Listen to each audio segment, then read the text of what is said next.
बच्चे का जन्म होता, जब घर में कोई आता तो आग के कंडे के ऊपर कुछ ऐसा डाला जाता जिसमें से दुर्गंध आती, नाक उसको पकड़ती, जिससे बच्चे को किसी की अलाय बलाई नहीं लगती, किसी की नजर नहीं लगती। अब वो पता नहीं होता है कि नहीं होता, और सबके हाथ में, सबके गोद में बच्चे को दिया नहीं जाता। 3 महीने तक बच्चे को शैम्पू साबुन मत लगाइए। गौ मूत्र से, गाय के गोबर से, गौ दुग्ध से बच्चे का स्नान कराइए। जिंदगी पर्यंत बच्चे को चर्म रोग नहीं हो सकता, ऐसा हमारा आयुर्वेद बोलता है। मैया रुक्मिणी की इतनी बड़ी लापरवाही हुई कि संबरासुर ने बच्चे को उठा लिया और मैया को पता भी नहीं है, और बच्चे को ले जाकर के समुद्र में पटक दिया है। और एक मछली ने इस बच्चे को निगला है। मछुआरा आया और उसने इस मछली को पकड़ा, और इस मछली की बिक्री उसी संबरासुर की रसोई में ले जाके कर दी। संबरासुर की रसोई में रति रहती है, रति ने इस मछली के पेट को फाड़ा और जिंदे बच्चे को बाहर निकाल लिया। परीक्षित ने कहा, गुरुदेव ये रति तो कामदेव की पत्नी है। कहा बिल्कुल है। तो फिर ये संबरासुर की रसोई में कैसे आई है बताइए। तो भगवान शंकर की तीसरी आंख खुलने से कामदेव जल करके राख हो गया।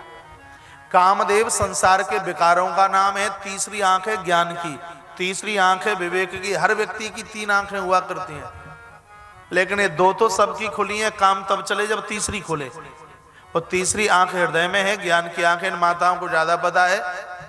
ब्रज की माताएं, वृंदावन की माताएं जब अपने बच्चे के ऊपर थोड़ा सा क्रोध करती हैं तो बोलती हैं, ए निपूते मोय तो न्यों लगे तेई हिये की ये फूट गई का। उनको ज्यादा पता है कि हिये की एक हृदय की भी आंख होती है। वो हृदय की आंख है, वो ज्ञान की आंख है।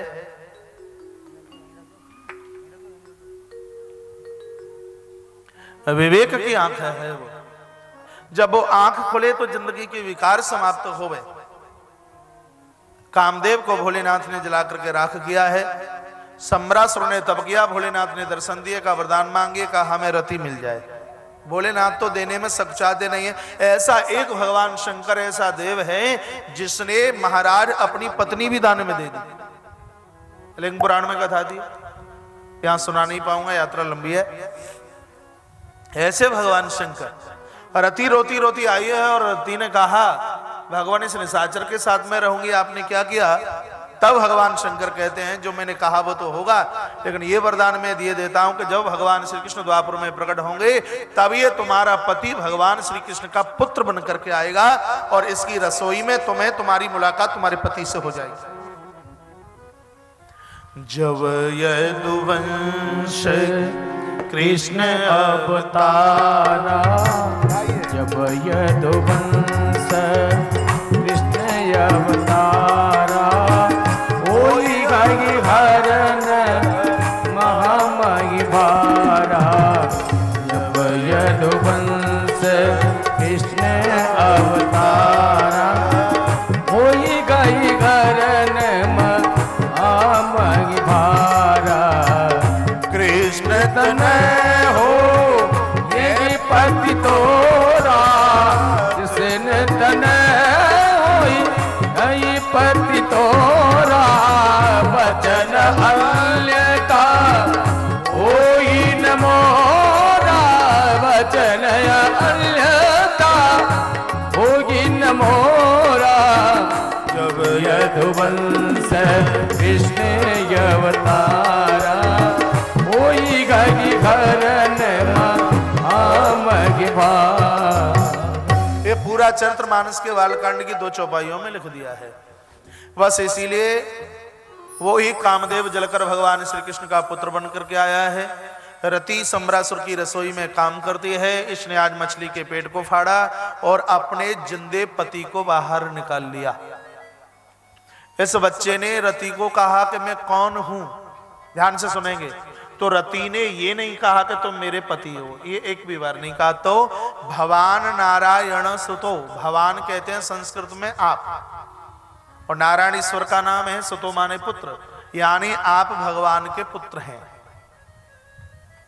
इसका मायना यह है कि आप किसी की पत्नी, आप किसी के पति, आप किसी के पुत्र, या आप किसी के पिता बहुत बाद में हैं, पहले हम और आप सब भगवान नारायण की संतान हैं। इस असली संबंध को हम भूल चुके हैं, इसलिए हम दुखी हैं, परेशान हैं। ममई वांसो जीवलोके जीव भूता सनातन, श्रीमद् भगवद गीता का महावाक्य है कि उस अंशी का अंश है ये जीव। ईश्वर अंश जीव अविनाशी, इस बात को जीवात्मा भूला हुआ है। संसार के भौतिक पदार्थों से ये जितना स्नेह प्रेम करता है, उसका कहीं एकाद एकाद एकाद अंश भी ये ईश्वर से स्नेह प्रेम कर ले तो इस भवसागर में इसका उद्धार, आत्म कल्याण हो जाएगा। कभी आप नदी स्नान करने के लिए गए हैं दादी?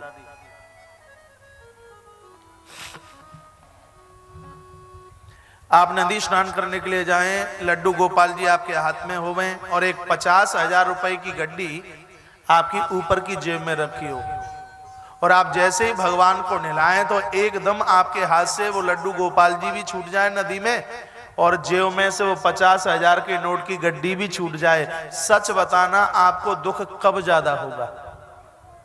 नोट की गड्डी गिरी है तब या गोपाल जी गिरे हैं तब?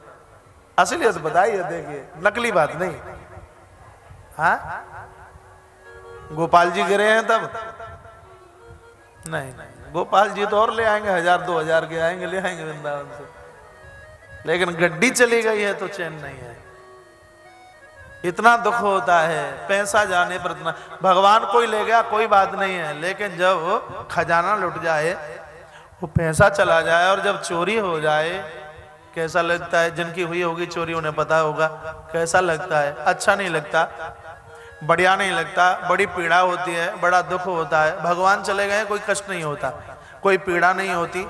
इसलिए नहीं होती क्योंकि भगवान से हमारा सच्चा प्रेम नहीं है। नहीं तो राजस्थान की मीरा को आप देखिए, मीरा के गिरधर को जब चुरा लिया है, मीरा पागल हो गई है। मीरा का बचना मुश्किल हो गया था, तब जहर के प्याले में से भगवान गिरधर प्रकट हुए हैं, भगवान प्रकट हुए हैं। सच्ची प्रीति ईश्वर के साथ में हुए। लोग कहते हैं क्या कलयुग में भी भगवान मिल सकता है? अरे मेरे भाई और माताओं, मिल सकता नहीं, रोज मिल रहा है। इस कलकाल में, भरे कलकाल में भी भगवान अपने भक्तों के ऊपर प्रत्यक्ष भाव से प्रकट होकर के दर्शन दे करके कृपा का वर्षण कर रहे हैं, आज भी कर रहे हैं। लेकिन उनके जीवन में जिनको मिल रहे हैं, उनके जीवन में ईश्वर से सर्वोच्च कुछ भी नहीं है। वो तो घर द्वार परिवार में भी भगवान का दर्शन करते हैं। एक दिन मैं बता रहा था, और जीवन ऐसा होना भी चाहिए। पति बोलता है मैं राम नहीं हो सकता, लेकिन मेरी पत्नी सीता है। माताएं भी बोल देती है मैं जानकी नहीं, लेकिन मेरा पति बिल्कुल राम है। मेरी सासू कौशल्या है। अरे मेरे ससुर साहब तो बिल्कुल साक्षात महाराज दशरथ हैं। दशरथ की तरह नहीं है, साक्षात दशरथ है। जब जिंदगी ऐसी बन जाती है तो भगवान अयोध्या में नहीं, फिर भगवान वृंदावन में नहीं, फिर 24 घंटे भगवान आपके घर में रमण करता है, आपके घर में विचार करता है।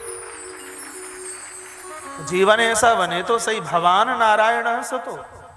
रति कहती है कि आप भगवान के पुत्र हैं, नारायण सतो, आप भगवान के पुत्र हैं।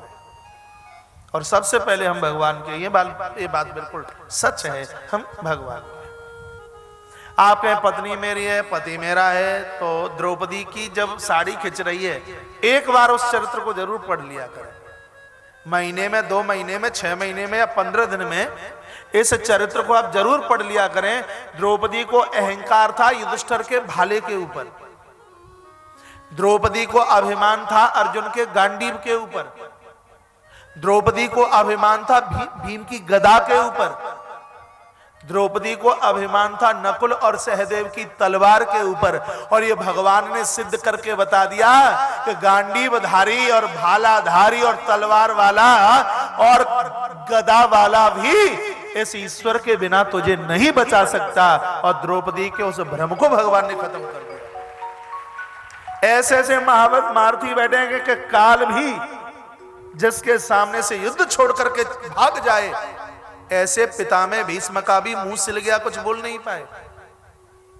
नहीं, ये बात कैसे सिद्ध हो सकती है कि दुनिया में जब जिसका कोई नहीं होता, फिर उसके परमात्मा होते हैं, उसके भगवान होता है। ईश्वर के चरणों में सच्चा विश्वास कीजिए, सच्ची निष्ठा रखिए। आज भौतिकवाद, इस भौतिकता के युग में कोई कितना भी नास्तिक बन जाए, कोई कितना भी कुछ हो जाए, और एक बार मैं चलते चलते पुनः कहूंगा, ईश्वर के बिना काम नहीं चल सकता, नहीं चल सकता, नहीं चल सकता। हमारे जीवन की सर्वोच्च पूंजी यही होनी चाहिए। सर्व औषधि का पान कराया है।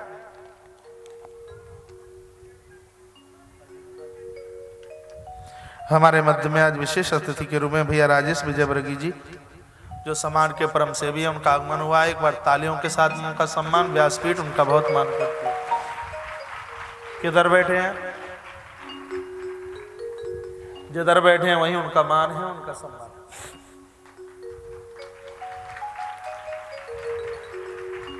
चलो आइए। कल तक तो मुझे चिंता थी कि आप इतनी तालियां बजाओगे तो कल के लिए कहां से आएंगे। आज तो खूब बजा लो, अब कल की तो चिंता है ही नहीं। हा?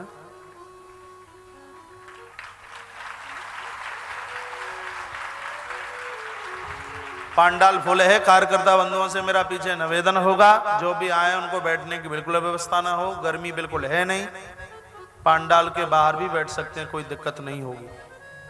कथा को मैं कोशिश करूंगा कि आज 6 बजे तक कथा को विराम दिया जाए, क्योंकि परीक्षित के मोक्ष की कथा सुनने का सौभाग्य सबको प्राप्त हो, उससे कोई वंचित न रहे। जिन्होंने जीवन में एक अंश भी न सुना हो और परीक्षित के मोक्ष की कथा सुन ली है, भगवान के दरबार में उनकी पूर्ण उपस्थिति होती है। कल तक पांडाल परिसर में जितने थे वो उतने बड़भागी नहीं, जितने के भाग्यशाली वो हैं जो आज इस भगवत पांडाल में बैठे हैं। परीक्षित के मोक्ष की कथा सुनना बड़भागियों के भाग्य की बात है। सर्व औषधि का पान कराया है। श्री प्रद्युम्न जी महाराज बड़े हुए हैं, सम्रासुर को पकड़ा और उठा करके नीचे की तरफ पटका है। महाराज नंबर कट गए तुम्हारे। महाराज गिरते ही दम निकल गए। तत्पश्चात देवर्षि नारद ने भगवान को बात बताई है। भगवान बलराम जी के साथ में आए और अपने पुत्र प्रद्युम्न का विवाह रति के साथ में किया। पुत्र और पुत्र वधू को लेकर भगवान श्री द्वारका चल के आए। सुखदेव स्वामी को श्री परीक्षित जी महाराज कहते हैं, गुरुजी कथा का आज अंतिम दिन है, तो ऐसा लग रहा है कि आप कथा छोड़ छोड़ के कह रहे हो, संक्षेप में कह रहे हो। का क्या हुआ? अरे मैंने सुना कि भगवान के 16,108 विवाह हुए, लेकिन आपने तो एक विवाह करके बेटे का जन्म और बेटे का विवाह भी कर दिया, और 16,107 विवाहों की कथा ही आपने गोल कर दी। आप ऐसा मत कीजिए, भगवान के विवाह की चर्चा कृपया आविस्तार पूर्वक करें। श्रोता बढ़िया है तो वक्ता के मुंह से वो बहुत कुछ बुलवा सकता है, इसलिए वक्ता से ज्यादा वैल्यू, वक्ता से बड़ा श्रोता है। श्रोता की वैल्यू है। आइए भगवान के दूसरे विवाह की चर्चा करते हैं।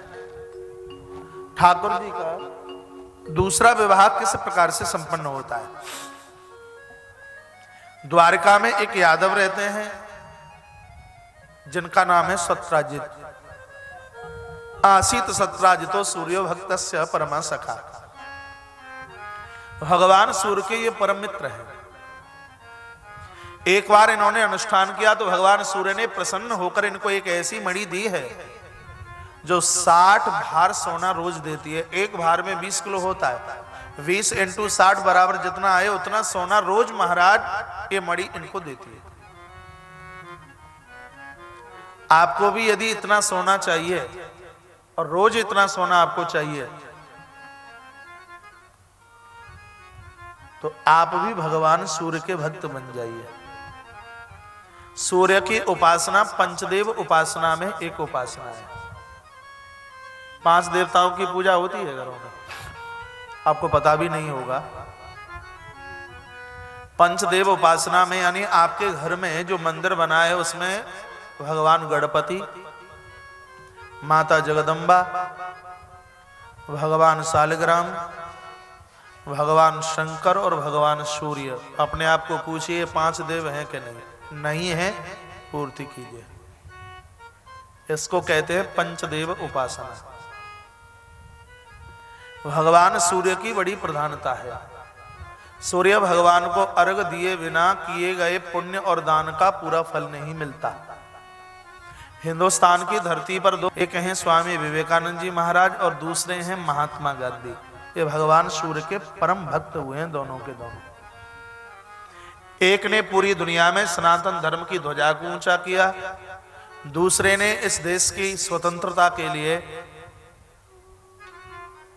अपने आप को कुर्बानी पर लगा दिया। दोनों नाम बड़े आदर से लिए जाते हैं। आज भी स्वामी विवेकानंद जी के लिए जब लोग कुछ बोलते हैं उनकी सुंदर तिथि पर, तो लोग घंटों घंटों सूर्य भगवान के ऊपर प्रवचन करता है। आप सूर्य भगवान को अर्घ नित्य दिया करें। अर्घ देने के बाद 12 नामों से भगवान का स्मरण, भगवान की स्तुति किया करें। सूर्य भगवान के 12 नाम आप सबको याद हो जाएं। गणेश जी के 12 नाम, अर्जुन के 10 नाम। अर्जुन के 10 नाम, घर में कभी रोग नहीं आ सकता। गणेश जी के 12 नाम, घर में कभी गरीबी नहीं आ सकती। और सूर्य भगवान के 12 नाम, समाज में आपका सम्मान नहीं रुक सकता। लोग कहते हैं हम सबके लिए इतना बढ़िया करते हैं, हमें सम्मान नहीं मिलता। आपका सूर्य कमजोर है, सूर्य निर्बल है। जिनका सूर्य उच्च का होता है महाराज, उनको पूरी दुनिया में सम्मान मिलता है। मैंने ऐसे बहुत से लोगों को देखा जिनके पास पैसे के नाम पर कौड़ी छदाम नहीं है, लेकिन समाज में उनके बिना महाराज नमक भी नहीं डलता। पंचायत उनके द्वारा तोड़ी जाती है। भगवान सूर्य की जब कृपा होती है तब ऐसा होता है।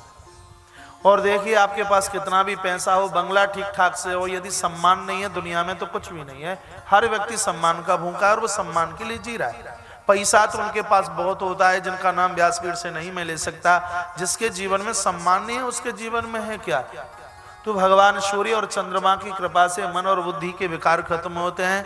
जब हमारे और आपके मन और बुद्धि ठीक से होते हैं तब हम ऐसे काम करते हैं और कार्यों के द्वारा ये समाज ही नहीं, समाज को रचने वाला भगवान भी हमारा सम्मान करता है।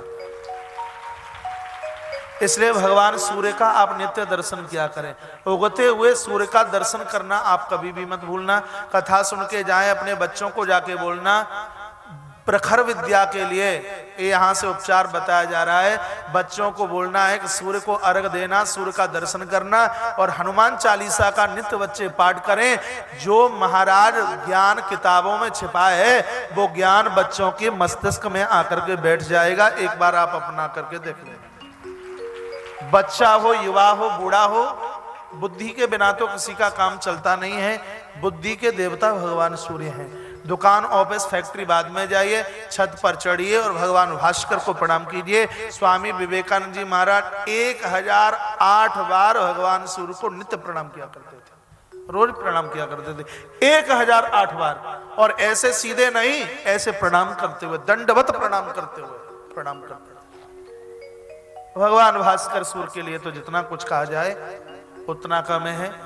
सूर्य भगवान ने मणि दी, मणि नाम विचारों का है। सूर्य भगवान की कृपा होगी तो विचारों की मणि आपके हाथ लग जाएगी। और जब आपके पास में विचारों की मणि होगी तो कुबेर की संपत्ति के भी आप मालिक बन जाओगे। एक दिन की बात, भगवान द्वारका में अपने पूरे मित्र मंडली के साथ में बैठे हुए थे और इतने में वो सत्राजित जी आए। सब लोगों को लगा सूर्यदेव आए, सब ने खड़े होकर सम्मान किया। कहा सूर्य भगवान आए, सूर्य भगवान आए। कृष्ण बोले नहीं, काका सत्राजित आए। कृष्ण भगवान ने भी बड़ा सम्मान किया है, बैठने को लिए जगह दी है। और तब कृष्ण परमात्मा ने कहा काका जी, आपके पास ऐसी मणि है जो रोज सोना देती है और इसका आप क्या करेंगे? इसको द्वारका के खजाने में रख दो, प्रजा का पालन चलता रहेगा।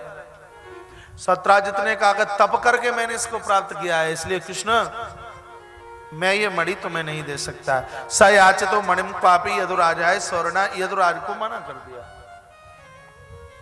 कृष्ण ने कहा कोई बात नहीं है, लेकिन समझने लायक बात यह है, यदि आप लिख रहे हैं तो ये वाक्य जरूर लिखना, जो वस्तु ईश्वर के काम नहीं आई उसके द्वारा हमारे प्राणों का हनन होने वाला है। इसलिए जिंदगी की बढ़िया से बढ़िया चीज सबसे पहले भगवत कार्य में आनी चाहिए। ये मणि भगवान के काम नहीं आई, देखिए कितनों के प्राण लेगी ये मणि। परमात्मा ने मणि को मांगा और सत्राजित ने मना कर दिया। कृष्ण चले गए।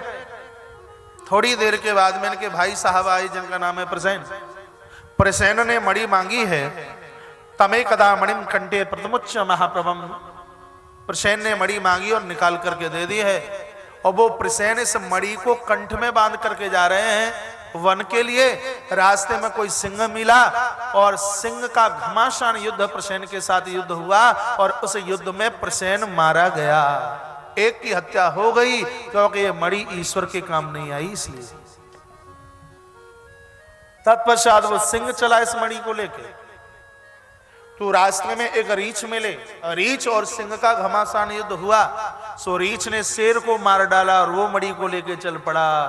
दो की हत्या हो गई क्योंकि ये मणि भगवान के काम नहीं आई इसलिए। कई दिन व्यतीत हो गए, बात समझ में आ रही है? कई दिन व्यतीत हो गए। जब प्रसेन वापस नहीं आए तो सत्राजित ने अपनी पत्नी को कहा, मुझे ऐसा लगता है कि कृष्ण ने मणि मांगी और मैंने दी नहीं, तो कहीं इसने मेरे भाई की हत्या तो ना करवा दी। माताओं का हृदय बहुत भोला होता है, बहुत भारी सीधा होता है। इनको आप कोई बात बताएं और ऊपर से आपने ये कह दिया कि बात बहुत गोपनीय है और देख मैंने तुझे ही बताया है और किसी को बता मत देना, तो फिर तो वो रुकने वाली नहीं, वो तो फिर तो उसका प्रचार हो ही जाएगा यदि इतना और ऊपर से कह दिया। महात्मा युधिष्ठिर का श्राप। सो सत्राजित ने अपनी पत्नी को बताया है। अब बात तो रुकी नहीं, वो बात घूमते घूमते घूमते घूमते और वो माता रुक्मिणी के पास तक बात पहुंच गई। माता रुक्मिणी ने कृष्ण को आड़े हाथ ले लिया, कहा कि तुमने एक मणि के लिए काका प्रसेन की हत्या करवा दी और ये तुमने जो किया है वो अच्छा नहीं किया। भगवान कहते हैं मुझे तो पता भी नहीं है और ये इतना बड़ा दोष मुझे कैसे लगा।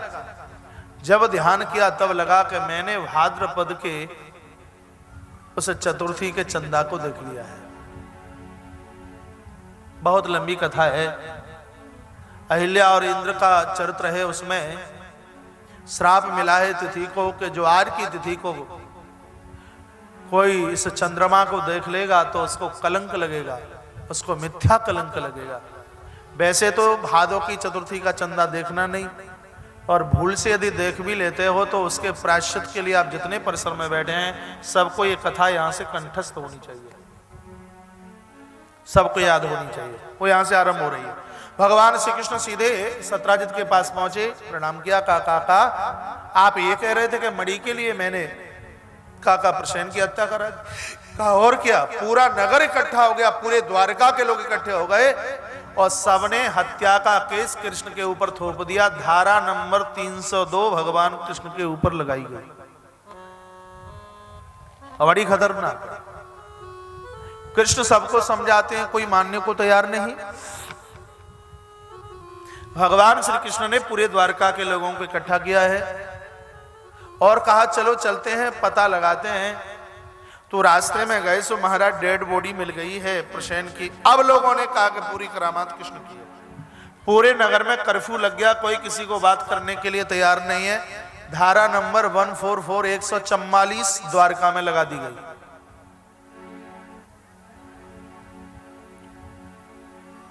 बोली बांके बिहारी लाल की जय, कृष्ण कन्हैया लाल की जय, जय जय श्री राधे, जय श्री राधे, जय जय श्री राधे श्याम। वॉल्यूम भगवान कृष्ण इन लोगों को लेकर के आगे चले हैं तो सिंह का मरा हुआ शरीर और आगे चले हैं महाराज एक रीछ के पाम चिन्हों को पहचाना। कन्हैया ने कहा अब सब लोग मेरे साथ में चलिए और कहीं तो पता लगेगा। से गुफा की देहली पर जाके खड़े हो गए। श्री कृष्ण बोले हैं द्वारका के लोगों आप सब लोग यहां खड़े रहिए और मैं अंदर जाता हूं, सुराग का पता यहां से लगेगा। द्वारका के लोगों ने कहा कृष्ण ये पूरी की पूरी 420 तुम्हारी है, तुम्हें नहीं पता होता तो यहां तक तुम हमें लेके कैसे आ जाते, इसलिए 420 के केस में तुमको ही बांधा जाएगा। भगवान को 420 ठोक दी। कृष्ण बोले कोई बात नहीं। भगवान श्री कृष्ण ने अंदर प्रवेश किया तो एक रीछ की बेटी उस मणि को उछाल उछाल करके खेल रही थी। कृष्ण को आते हुए देखा और चिल्लाई पिताजी कोई आ गया है, रक्षा करो, कोई आ गया है, बचाओ। ध्यान से सुनेंगे। कृष्ण इस गुफा में पहुंचे और किसी ने बुलाया नहीं इस गुफा में भगवान को, और बिना बुलाए चले गए। तपस्वी लोग, संत लोग बुलाते हैं, आह्वान करते हैं तो भगवान नहीं पहुंच पाते, और यहाँ इस गुफा में बिना बुलाए चले गए। इसका मायना क्या है? इसका मतलब यह है कि इस गुफा में है मणि, और मणि क्या है? मणि है विचारों की मणि। जहां पवित्र विचारों की मणि होती है वहां ईश्वर को बुलाना नहीं पड़ता, वहां परमात्मा बिना बुलाए चल करके आते हैं। जहां बढ़िया विचार होंगे ईश्वर वहीं होंगे। इसलिए विचारों की मणि तैयार कीजिए। भगवान आए, रीछ की बेटी चिल्लाई तो रीछ अंदर से आए और कृष्ण के साथ घमासान युद्ध हुआ। 28 दिन और 28 रात्रि तक ये युद्ध चला। 28वीं रात्रि को भगवान ने बड़ी जोर जोर से मुष्टिक इस रीछ की पीठ के ऊपर महाराज एक एक हड्डी ढीली कर दी। और रीछ ने कहा कि लगते हो छोटे, लगते हैं हाथ और पीठ के ऊपर बजते हैं तो आवाज हथौड़े से ज्यादा होती है। कौन है आप? कृष्ण बोले तुमने नहीं पहचाना, हमने तो तुम्हें पहचान लिया। रीछ ने कहा मैं तो नहीं पहचान पाया। कृष्ण कहते हैं जो हमें नहीं पहचान पाता मार उसी में पड़ती है। क्या सुंदर वाक्य कहा है। जो हमें नहीं पहचान पाता, इस संसार में पिटाई उन्हीं की होती है, मार उन्हीं में पड़ती है। और यदि पूर्व से ईश्वर को पहचान लिया जाए तो इस संसार के थपेड़े फिर करपटे पर ना पड़े। का कौन है हम? भगवान कहते हैं कि तुम हो त्रेता के जामवंत। तुम हमें कैसे जानते हो? हम जानते हैं। तो तुम कौन हो? कृष्ण ने कहा कि मैं त्रेता का राम हूं। और जो ही भगवान बोले हैं कि मैं त्रेता का राम हूं तो श्री जामवंत जी महाराज चरणों में गिर पड़े और कहा हे नाथ, हे सरकार, ऐसी मुझसे कौन सी गलती हुई है कि मार खाने में कोई कमी नहीं रही? सरकार क्या त्रुटि मुझसे हुई है? भगवान द्वारकानाथ ने कहा जामवंत जी भूल गए क्या तुम? जब मैं रावण का उद्धार करके लंका से चला तो रास्ते में ताल ठोक करके तुम मेरे सामने खड़े हो गए और तुम मुझसे बोले कि रावण को तुमने मार दिया और मेरी तो बाजुओं की खुजली नहीं मिटी, इसलिए राम जी दो दो हाथ तुम हमसे कर लो। अब उस समय तो हमने सोचा कि स्वामी सेवक के साथ युद्ध करे तो मर्यादा खत्म हो जाएगी। हमने तुम्हें न्योता दिया था कि द्वापर में कृष्ण बन करके आएंगे और तब हमारा तुम्हारा मुकाबला होगा। आज इस गुफा में हम तुम्हारे ही लिए चल करके आए हैं, युद्ध और तो नहीं चाहिए? चाहिए तो बता दीजिए। जामवंत जी महाराज ने चरण पकड़ लिया, कहा महाराज इतनी मार पड़ी है कि अब तो बैगन के भत्ते से और आयोडेक्स की सिकाई से भी ये दर्द दूर होने वाला नहीं है। सरकार क्षमा कर दीजिए, अब पिटाई ना होवे। कृष्ण बोले हैं तो फिर वरदान मांग लो, थक गए तो वरदान मांगो। जामवंत जी बोले भगवान कुछ मांगना भी नहीं चाहता, आपको मैं कुछ देना चाहता हूं। कन्हैया ने कहा क्या है तुम्हारे पास? श्री जामवंत जी बोले हैं कि मेरे पास में मेरी एक बेटी है और इस बेटी का विवाह मैं आपके साथ करना चाहता हूं, इसको कन्यादान के रूप में स्वीकार कर लीजिए। भगवान मुस्कुरा गए। कोई आचार्य महाउदय तो वहां कोई थे नहीं। चाई माई मही की माई गंधर्व विधि से उस अंधेरी गुफा में भगवान का विवाह हो गया। महाराज फूलों की वृष्टि, जय जयकारे की आवाज आ रही थी और दहेज के रूप में वो मणि भगवान के हाथ में दे दी। जामवंती को लेकर भगवान गुफा से बाहर निकले। जामवंत जी की बेटी का नाम है जामवंती। गुफा से बाहर लेकर के आए हैं तो द्वारका के लोग चले गए, क्योंकि लोग भगवान की प्रतीक्षा तो करते नहीं, परीक्षा करते हैं। सब चले गए स्थान छोड़ के। और कृष्ण भी जामवंती को, नई बहू को लेकर श्री द्वारका की तरफ चले हैं। तो मन में विचार किया कि ये तो बिल्कुल रीछड़ी है, बंदरी है। अब रीछ की बेटी रीछड़ी ही तो होगी, अब वो महारानी कैसे हो जाएगी? तो कृष्ण ने सोचा कि जब मैं जामवंती को लेकर द्वारका पहुंचूंगा तो ऋषिड़ी का मुंह लोग देखेंगे और लोग कहेंगे कि देखो वसुदेव का बेटा पगला हो गया, इसके विवाहों की कोई कमी थी क्या? रीछ भालुओं के साथ इसने विवाह करना शुरू कर दिया, तो माता पिता की बदनामी होगी। अब क्या करें? तो कृष्ण धीमे से बोले जामवंती को सुन रही हो? हाँ सरकार बोलिए। अरे देखिए तुम द्वारका की नई बहू हो, जब नई बहू नगर में आती है तो उसका मुख देखने के लिए माताओं की भीड़ लगी होती है। इसलिए मेरा ये कहना है कि किसी को भी तुम अपना मुंह मत दिखाना, घूंघट डाले रखना। जामवंती ने कहा कब तक? कृष्ण बोले जब तक मैं इशारा ना कर दूं तब तक घूंघट पड़ा ही रहना चाहिए, घूंघट खोलना नहीं है। जामवंती ने कहा ठीक है, जैसा आपका आदेश। सो जामवंती को लेकर के भगवान श्री कृष्ण चले हैं।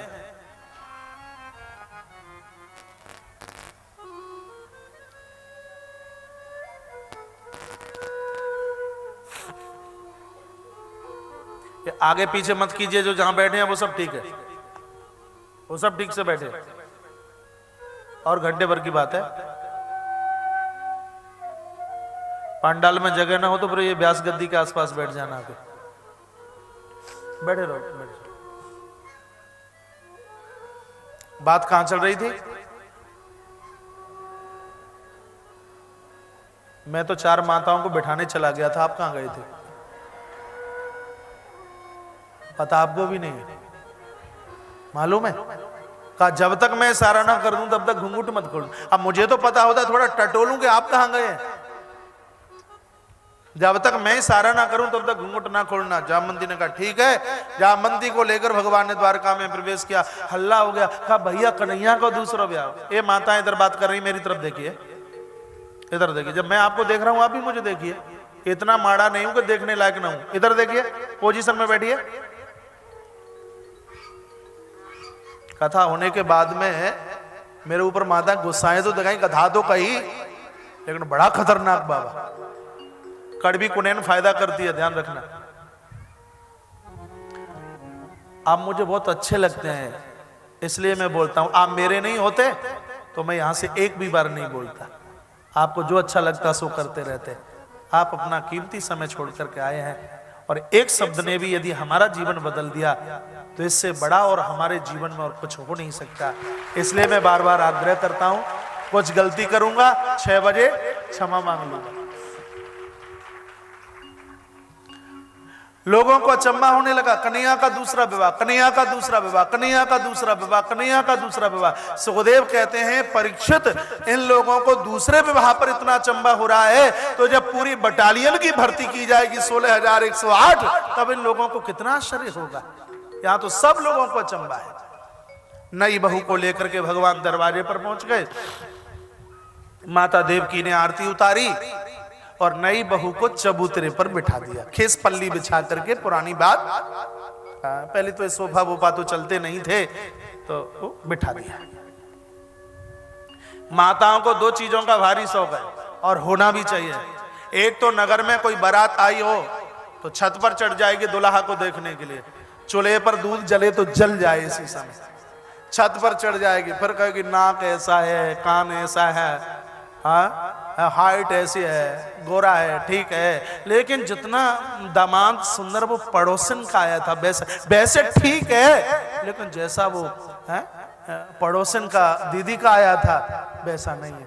अब उस बेटी के पिता के जूते चप्पल घिस गए खोजते खोजते, 10 साल खोजा और वो नहीं परख पाया, और माता ने 1 मिनट में फेल और 1 मिनट में पास। ये माताओं को बहुत योग्यता मेरे भगवान ने दी। और एक दूसरा और देखिए, नगर में बहू आए हैं, भैया की भाभी आवे, भैया की तो पत्नी हो गई, आपकी भाभी, और भी कहीं रिश्तेदारी में कहीं भी। माताओं में ये कितनी बड़ी विशेषता है, और इस विशेषता का मैं आदर करता हूं। बिना कुछ दिए बिना ये मुंह नहीं देखती, पहले देती हैं और बाद में मुख देती हैं, मुख देखती हैं, मुंह दिखाई देती है। सो नई बहू का मुंह देखने के लिए भारी भीड़ लगी हुई थी, लेकिन नई बहू तो घूंघट नहीं खोलती। पहाड़ा पहले से भगवान ने पड़ा रखा है, भारी भीड़ लगी थी। और इसी भीड़ में माता रुक्मिणी भी चल करके आ गई है। रुक्मिणी को लगा कि हमें यहाँ की पटरानी है तो हमारे लिए तो मुख खोल ही दिया जाएगा। सो आई सामने रुक्मिणी और घूंघट खोलने की कोशिश की, लेकिन घूंघट तो खोला नहीं जा रहा है। तो रुक्मिणी ने कहा हम तुम्हारी बड़ी दीदी हैं, कछु दिनन पहले हमारा ब्याह हो, तो ऐसे ही बहू हम यहाँ की बन के आई, हम तुम्हारी बड़ी दीदी हैं, घूंघट खोल दे। लेकिन इतने पर भी घूंघट नहीं खोला गया। तब रुक्मिणी ने कहा अच्छा जी बात क्या है? तो मैं ये लग रहा है कि हम मुंह दिखाई में कुछ भी ना देंगे, जो हम दे देंगे वो द्वारिका में कोई और दे भी नहीं सकता, घूंघट तो खोल दीजिए। इतने पर भी घूंघट नहीं खोला गया। तो भगवान कृष्ण तो बगल में खड़े ही थे। सो रुक्मिणी ने धीमे से पूछा सरकार क्या बात है, ये घूंघट क्यों नहीं खोलती? तो कन्हैया ने कहा सुंदर ज्यादा है इसलिए। अच्छा ऐसी बात है, इसे अपनी सुंदरता का इतना बड़ा अभिमान, इतना बड़ा गुर, तो जाइए मेरा श्राप है कि इसकी जैसी शकल है वो तो समाप्त हो जाए और ये सिर्फ हमारी जैसी बनकर के रह जाए। बाप रे कमाल। एक दिन मैं कथा में कह रहा था जो सब भगवान ने मिलके किया वो एक कृष्ण कर सकते हैं, लेकिन जो एक कृष्ण ने किया ये 23 अवतार नहीं कर सकते, जो एक कृष्ण ने किया है। एते चांस कलाम बुंसाम कृष्णस्तु भगवान स्वयं। जो कृष्ण ने किया वो तो महाराज दुनिया में कोई कर ही नहीं सकता। कृष्ण तो ऐसे हैं। तो महाराज रीछड़ी का मुंह तो गायब और जामवंती कैसी बन के रह गई? ऐसा लग रहा था कि किसी माता ने रुक्मिणी और जामवंती को एक ही उदर से जन्म दिया है। दोनों की बिल्कुल शकल एक सी, बिल्कुल सेम, कुरूपता समाप्त और सुंदरता मिल गई जामवंती को। ये तो ग्रंथ में लिखा है वो सुना दिया है, अब कुछ कथा में पलटा लगाइए, एक्स्ट्रा सुन लीजिए। वो ये है कि जामवंती है जीव, माता रुक्मिणी है भक्ति। ये जीवात्मा एक जन्म का नहीं, जन्म जन्म का कुरूप है। कुरूप से कुरूप जीव जब भक्ति महारानी के सन्मुख चल के आता है तो उसकी कुरूपता समाप्त हो जाती है और उसको सौंदर्य की प्राप्ति होती है। इसलिए जैसी शकल थी वो समाप्त हो गई है, बिल्कुल महारानी रुक्मिणी जैसा रूप जामवंती का। तो दूसरा विवाह भगवान का जामवंती के साथ में। मणि सत्राजित को ले जाकर के दे दिया, सत्राजित को भूल समझ में आ गई। तीसरा विवाह भगवान ने सत्यभामा के साथ में किया। सत्यभामा बहुत सुंदर थी, भगवान भारी स्नेह क्या करते थे सत्यभामा से। और सत्यभामा को भी ये लगता कि भगवान जितना हमें स्नेह करते हैं, प्रेम करते हैं, इतना तो किसी को करते ही नहीं होंगे। लेकिन भगवान की दृष्टि में तो सब अपने बराबर हैं। एक बार सत्यभामा को इस बात का अहंकार अभिमान हो गया तो इसने अपनी और उन देवियों का निरादर करना शुरू कर दिया कि भगवान की हम ही सबसे श्रेष्ठ रानी हैं। तो श्री कृष्ण भगवान ने देवर्षि नारद का आह्वान किया। नारद चल करके आ गए। इशारा नारद को किया, नारद समझ गए। तो नारद सीधे सत्यभामा के घर में। सत्यभामा ने बहुत आदर मान सम्मान किया। तो सत्यभामा देवर्षि नारद को कहने लगी कि मुझे मेरे भगवान बहुत प्यारे लगते हैं, बहुत अच्छे लगते हैं। गुरुजी ऐसी कोई कृपा कर दीजिए अगले जन्म में भी यही हमें मिल जाए, ऐसा कोई उपाय हो सकता है क्या? नारद ने कहा है ना उपाय, हमारे पास में उपाय है। कहा क्या उपाय है? कि इस जन्म में जो व्यक्ति जिस चीज का दान करके जाता है उसको अगले जन्म में वही चीज फिर मिल जाती है। इस जन्म में जिस चीज का तुम दान कर दोगे तो अगले जन्म में फिर वो चीज मिल जाएगी। आप क्या कह रहे हैं समझ नहीं पा रही मैं। कहा यदि कृष्ण का दान तुम कर दो तो अगले जन्म में फिर तुम्हें मिल जाएंगे। कहा किसको दान करें? कहा लेने वाला ये खड़ा तो है, हमें कर दो और किसको करोगे? सो हाथ में गंगा जल लिया, संकल्प कराया और सत्यभामा के मुंह से बुलवा दिया कि हम भगवान श्री कृष्ण को देवर्षि नारद को दान रूप में देते हैं। संकल्प छोड़ दिया। सो नारद सीधे कृष्ण के पास पहुंचे। कहा चलो जी। कहाँ चलें? जहां हम लेकर के चलेंगे वहां चलो। और कहां चलो? क्यों, बात क्या है? कहा सत्यभामा ने उठा करके तुमको हमें दान स्वरूप दे दिया है। सो नारद बाबा लेकर के चले। सो सत्यभामा दौड़ी, ये क्या कर रहे हो? कहा अब ये कृष्ण तुम्हारे नहीं है, इनको तुमने हमें दान में दे दिया, अब हम कुछ भी करें, जहां हमारा मन होगा वहां लेके जाएंगे। सत्यभामा चरणों में गिर पड़ी। कहा गुरुजी इनके बिना तो मैं रह भी नहीं सकती, आप कर क्या रहे हो? मैं तो प्रभु को नहीं जाने दूंगी। कहा कि दान में दी हुई वस्तु को वापस लिया जाए तो बहुत बड़ा अपराध लगता है, बहुत बड़ा पाप लगता है। कहा कुछ तो उपाय बताइए। तो नारद ने कहा एक उपाय तो मुझे सूझता है। क्या उपाय सोचता है कि इन हमारा बन जाएगा। सत्यभामा ने कहा कि द्वारका में खजाने की तो कोई कमी नहीं है। सो भगवान को तराजू में बिठाया और सत्यभामा ने सोने से भगवान को तोलना शुरू किया।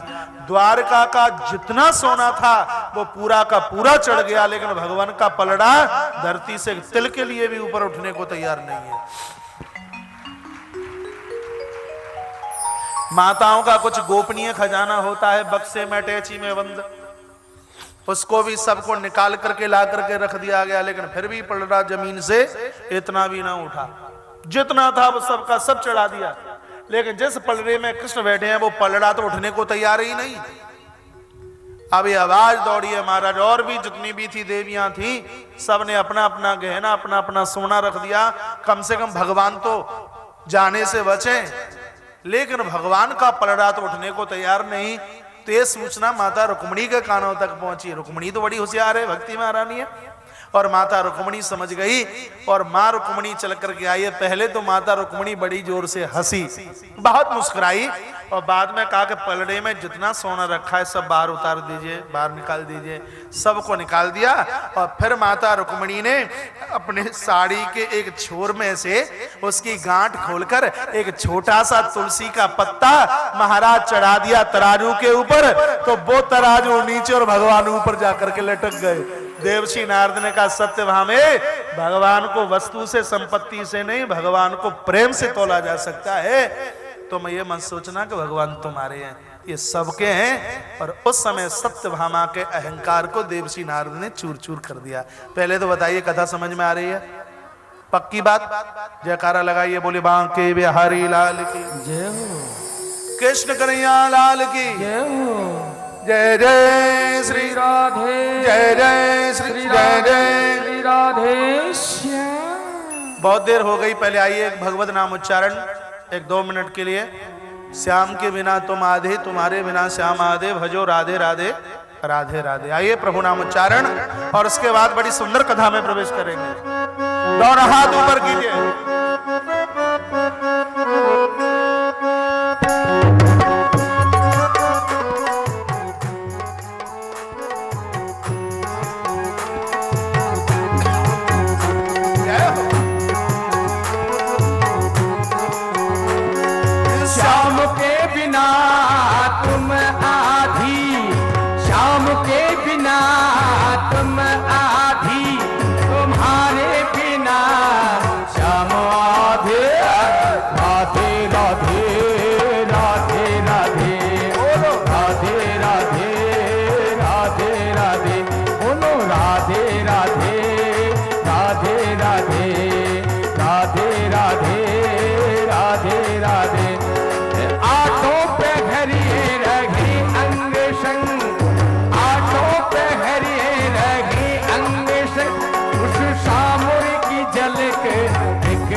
पगों में नाची, ए बांधी घुंघरू भी पंगों में नाची।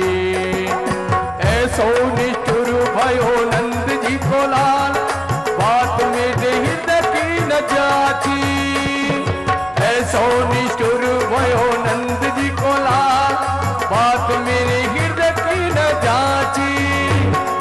अपने के संग यूं करते नहीं, अपने के संग यूं करते नहीं, उस सामर को भी समझा दे।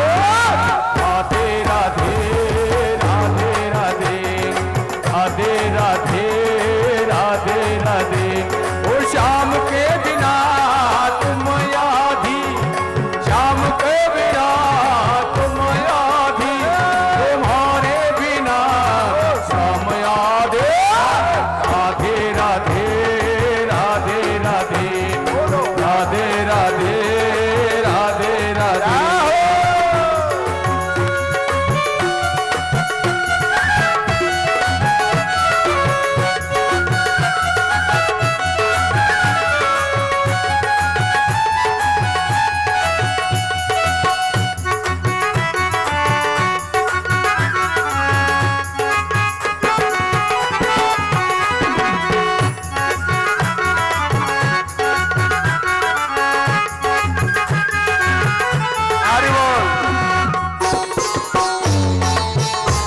श्याम की समाई मेरे चित्त में, सब श्याम की समाई मेरे चित्त में। घड़ी बाट निहारू नित्य नित्य में, घड़ी बाट निहारू नित्य नित्य में।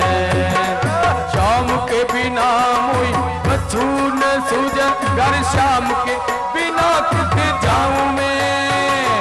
श्याम के बिना मोई कछु न सूझे, प्यारे श्याम के बिना कित जाऊं मैं। अरे कैसे बुझे प्यास दर्शन की, कैसे बुझे प्यास दर्शन की, ऐसा रास्ता कोई बतला दे।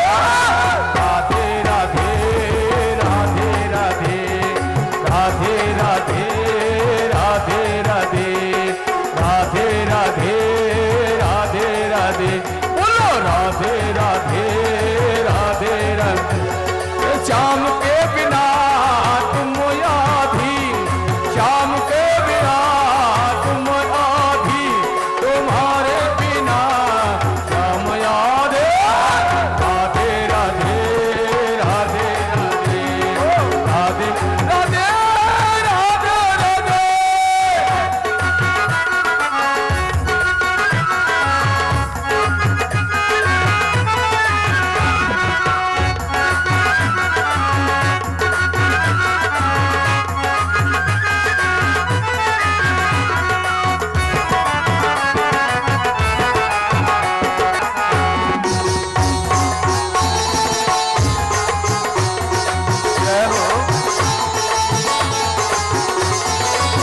वो कहीं के सब कहीं पे कन्हैया, कहीं के सब कहीं पे कन्हैया, कहीं नटवर रास रचैया, कहीं नटवर रास रचैया। भक्तों की अटकी नैया भमर में पार कर दे लबन के भैया। भक्तों की अटकी नैया भमर में पार कर दे लबन के भैया। वो बिनती और बिनती है मेरी सी इतनी सी, अब वो बंसी बजया दे। राधे राधे बोल राधे राधे। अरे श्याम के बिना तुम आधी, बोलो राधे राधे राधे राधे बोलो राधे राधे राधे राधे राधे राधे राधे।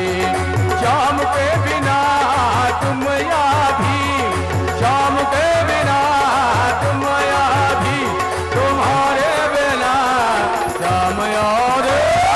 राधे राधे राधे राधे बोलो राधे राधे राधे राधे बोलो राधे राधे राधे राधे बोलो राधे राधे राधे राधे बोलो राधे राधे राधे राधे बोलो राधे राधे राधे। श्याम बिना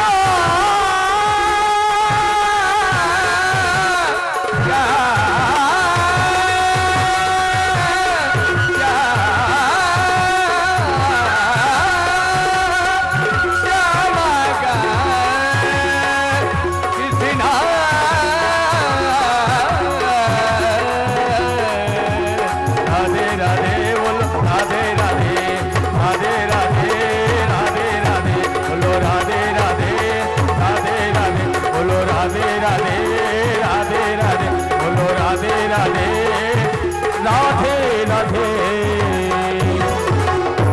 बोले निकुंज बिहारी सरकार की जय श्री हनुमंत बलवंत महाराज की जय जय जय श्री राधे जय श्री राधे श्री राधे श्याम। एक तो कार्यकर्ता बंधुओं से मेरा निवेदन होगा, सामने की गैलरी में किसी को न बैठने दें। 4-5 फीट का रास्ता बिल्कुल खाली रहेगा, बिल्कुल ठीक। मेरे सामने वाली गैलरी में कोई नहीं बैठेगा, उतनी जगह पूर्व से छोड़ करके रखी जाए। और जितने भी भक्त समूह खड़े हैं पांडाल परिसर में, वो सब अपनी अपनी जगह बैठ जाएं। भैया माइक। Hello hello hello.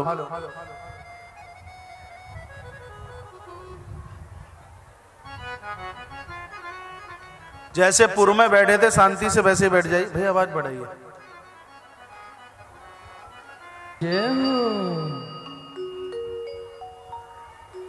पंखे के पास से दोनों बच्चों को उठाएं।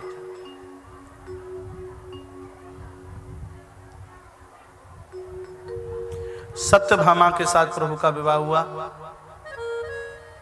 अग्रसर विवाह नागनिजति, लक्ष्मणा और भद्रा और कालिंद्री, ये भगवान श्री कृष्ण के 8 विवाह हुए और ये अष्टधा पटरानी कही गई।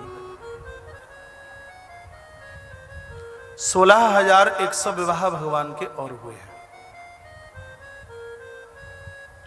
एक भुर नाम का दैत्य जो माता पृथ्वी का बेटा था, भगवान ने इस निशाचर का उद्धार किया और इसके कारागृह से 16,100 राजकुमारियों को भगवान ने बाहर निकाला।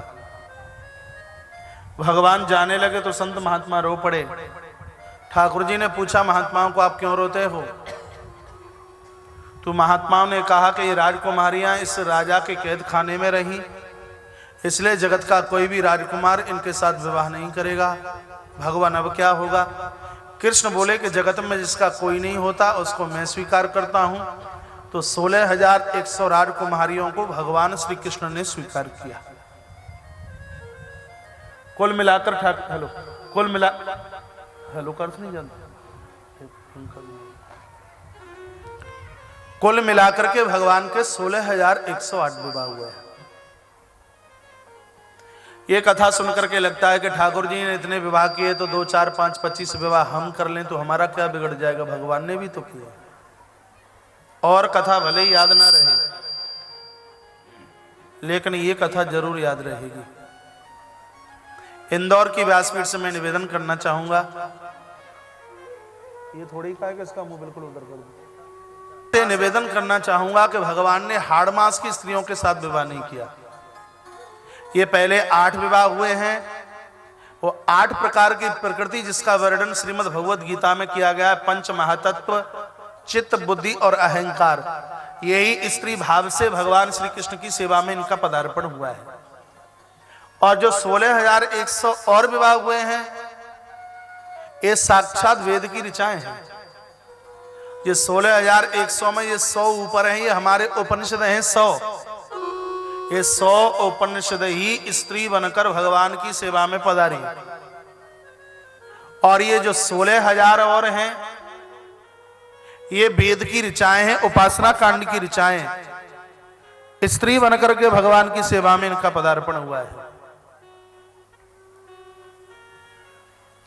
हमारे वेदों की मंत्रों की संख्या है 1,00,000,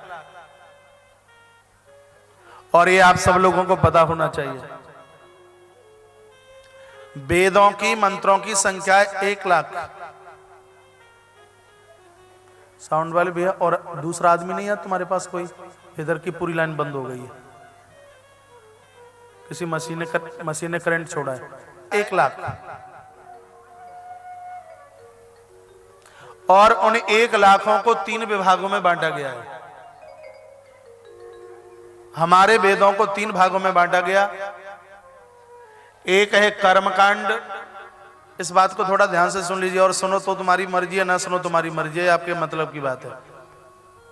हमारे वेद का विभाजन 3 भागों में किया। एक है कर्मकांड, एक है ज्ञान कांड, और एक है उपासना कांड। कर्म कांड में मंत्रों की संख्या सबसे ज्यादा है, 80,000। ज्ञान कांड में मंत्रों की संख्या है 4,000। 80 में 4 मिलाइए तो 84 होता है।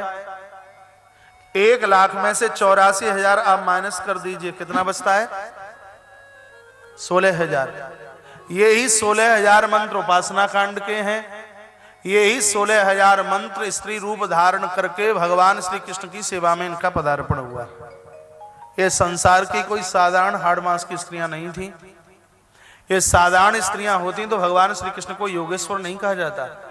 गीता के 18वें अध्याय के अंतिम चरण में भगवान को कहा गया, यत्र योगेश्वरः कृष्णो यत्र पार्थो धनुर्धरः।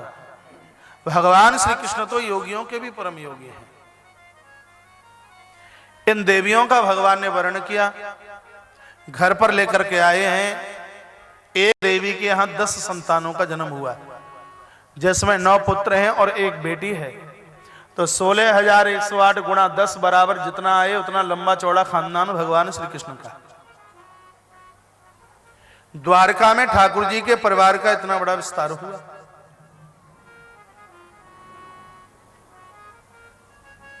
तत्पश्चात समय वो आया, एक दिन की बात थी, भगवान श्री कृष्ण अपने शयन कक्ष में थे। शकुनी ने दुर्योधन को कहा कि परसों से महाभारत का युद्ध होने वाला है, किसी भी प्रकार से यदि तू कृष्ण को अपना सारथी बना ले तो इस दुनिया में तुझे कोई जीतने वाला पैदा नहीं हुआ। अर्जुन जरूर जाएगा कृष्ण की सहायता लेने के लिए, यदि तू अर्जुन से पहले तू पहुंच जाए और भगवान से अपनी सेवा मांग ले तो भगवान तेरा सहयोग जरूर करेंगे। सो दुर्योधन आया द्वारका में, भगवान शयन कक्ष में सो रहे थे और भगवान के सिर के ऊपर आकर के दुर्योधन खड़ा हो गया। 2 घंटे हो गए। 2 घंटे के बाद में अर्जुन का आगमन हुआ और अर्जुन भगवान की प्रतीक्षा में चरणों में खड़े हो गए। थोड़ी देर के बाद में कृष्ण भगवान की आंख खुली तो सीधे दृष्टि अर्जुन के पास पड़ी और कहा, अर्जुन भाई मेरी तो झपकी लग गई, मुझे नींद आ गई, पता नहीं तुम कब के आए होगे, बताइए कैसे आना हुआ। इतने में तो दुर्योधन बौखला गया। दुर्योधन ने कहा कि मुझे आए 2 घंटा हो गया और इसको आए 2 मिनट भी नहीं हुई, और मैं 2 घंटे पहले से आया, मुझको तो पूछा नहीं कि कैसे आए हो। अच्छा यही तुम्हारी सगी बुआ कुंती का बेटा है, गांधारी रिश्ते में तुम्हारी बुआ थोड़ी लगती है। भगवान श्री कृष्ण पहले तो मुस्कुराए, हंसे। इसकी मूढ़ता और इसकी अज्ञानता को देख करके भगवान हंसे। भगवान श्री कृष्ण बोले हैं, दुर्योधन मैंने बुआ कुंती और बुआ गांधारी में कभी अंतर नहीं समझा। जब जब मैं हस्तिनापुर जाता हूं तो पहले मैं बुआ गांधारी को प्रणाम करता हूं और उसके बाद में मैं बुआ कुंती को वंदन करता हूं। देखो ये मेरी आंखों के सामने अर्जुन खड़ा है, इसलिए दृष्टि इसके ऊपर पड़ी है, इसलिए मैंने पूछ लिया कैसे आना हुआ। चलो हम तुम्हें ही पूछ लेते हैं, तुम पहले आए हो तो हम तुमको ही पूछ लेते हैं कि बताइए भाई दुर्योधन आने का कारण क्या है, कैसे आए हो। तो दुर्योधन ने कहा, माधव परसों से महाभारत का युद्ध होने वाला है और उस युद्ध में हम तुमको सेना नायक बनाना चाहते हैं। हमारी फौज के सेना नायक बनिए आप और मुझे विजय दिलवाने के लिए हथियार उठाइए, इन पांडवों के ऊपर प्रहार कीजिए। कृष्ण चोटी से लेकर के तलवे तक हिल गए और विचार किया कि मैंने तो सदैव साथ उनका दिया है, धर्म जिनके पक्ष में होता है, लेकिन ये अधर्मी और ये पापी और पापी का साथ तो मैंने कभी नहीं दिया, अन्यायी का संग मैंने कभी दिया नहीं, अब मैं क्या करूं। सो भगवान शीघ्र ही बोले, देर नहीं लगाई। और कृष्ण बोले, भैया दुर्योधन मैं चलने को तैयार हूं, मना नहीं करता, लेकिन इस पूरे युद्ध में मेरा एक संकल्प है। क्या संकल्प है? मेरा संकल्प यह है कि जब तक ये युद्ध चलेगा तब तक मैं अपने हाथ में हथियार नहीं उठाऊंगा, ये मेरी प्रतिज्ञा है। हथियार नहीं उठाऊंगा, संग रहूंगा, युद्ध को जीतने की विधि बताऊंगा, सभी सूत्र बताऊंगा, युद्ध कैसे जीता जाएगा ये सब बताऊंगा, लेकिन मैं अपने हाथ में हथियार नहीं उठाऊंगा। एक तो पक्ष ये है मेरे पास, और दूसरा पक्ष मेरे पास में यह है कि द्वारका की पूरी सेना और दाऊ दादा बराबर युद्ध करेंगे। अब भैया दुर्योधन बताइए कि तुम निहत्ते कि तुम जो चाहोगे सो होगा। सो दुर्योधन ने कहा कि जब तुम युद्ध ही नहीं करोगे तो युद्ध में तुम्हारे ऊपर अगरबत्ती लगाऊंगा। जब युद्ध ही नहीं करोगे तुम तो मैं क्या करूंगा फिर युद्ध में तुम्हारा। मुझे तुम्हारी आवश्यकता नहीं है, मुझे द्वारका की सेना को गुरुजी बलराम के साथ में दे दीजिए। भगवान कृष्ण ने कहा कि दिया। अर्जुन मन ही मन में खुश हो रहे थे, मुस्कुरा रहे थे, बहुत अच्छा हो गया। दुर्योधन चला गया सीधे बलराम जी के पास, बड़ा खुश हुआ, नाचने लगा। और इधर भगवान श्री कृष्ण बोले हैं, मेरे पारथ भाई बोल अब तुझे क्या चाहिए।